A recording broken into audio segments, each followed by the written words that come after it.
तुम यह बात अच्छी तरह समझ जाओगे। बड़े भाई ने छोटे भाई को चेतावनी देते हुए घर से बाहर निकलते हुए कहा, जंगल की चुड़ैल ऐसी औरत नहीं है जो केवल एक बच्चे की संगति से संतुष्ट हो जाए। छोटे भाई ने अपनी आंखों में कौतूहल की चमक के साथ घने जंगल में रहस्यमयी आकृति के बारे में गांव वालों की फुसफुसाहट सुनी थी। उसकी सुंदरता और मोहक शक्तियों की कहानियां इस युवा लड़के के मासूम कानों तक पहुंच चुकी थी और वह जंगल की मोहिनी की कहानियों से रोमांचित था। पौराणिक प्राणी से मुठभेड़ के विचार से उसका दिल उत्साह से भर गया। बड़ा भाई, जो ज्यादा अनुभवी था, जंगल के खतरों को जानता था। वह जानता था कि सुंदरता की फुसफुसाहट में अक्सर सबसे गहरे सच छिपे होते हैं। चुड़ैल की ख्याति थी कि वह युवा पुरुषों को जंगल में ले जाती थी और उन्हें इच्छा और निराशा के जाल में फंसा देती थी।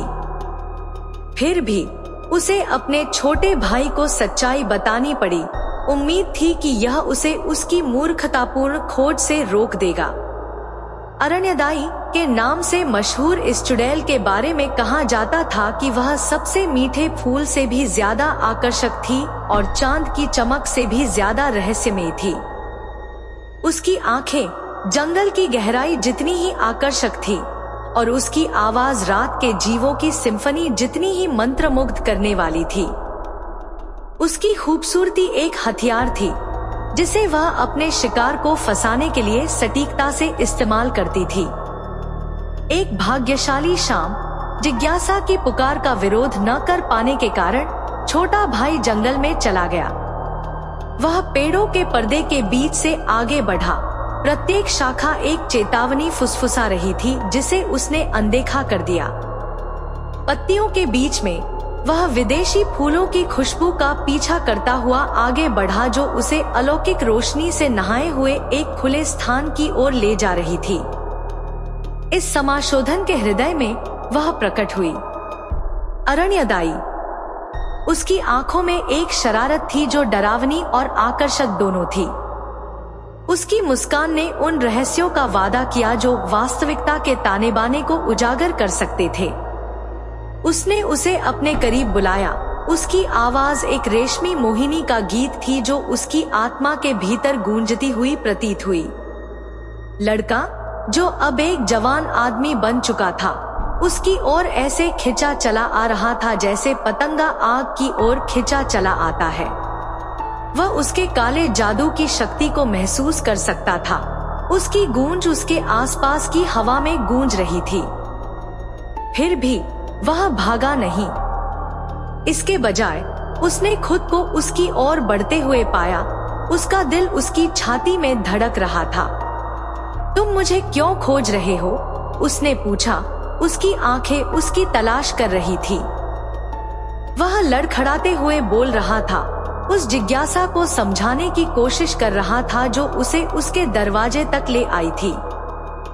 मैं कोई खिलौना नहीं हूँ जिससे खेला जाए, उसने कहा।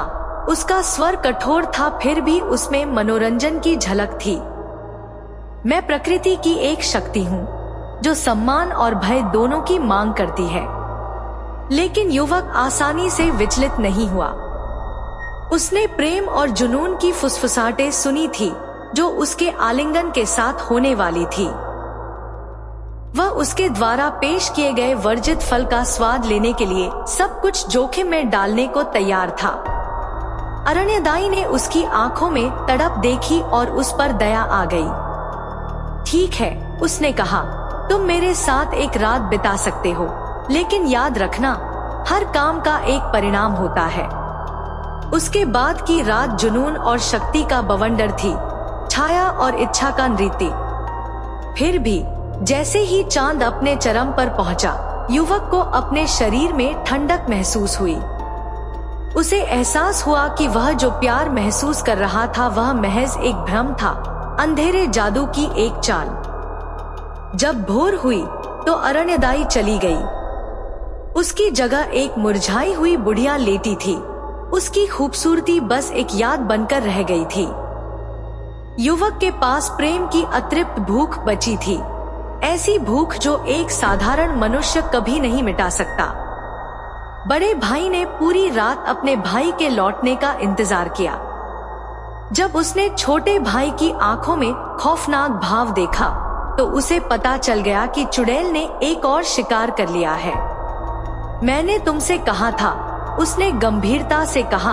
अरण्यदाई ऐसी प्रेमिका नहीं है जिसके साथ खिलवाड़ किया जा सके।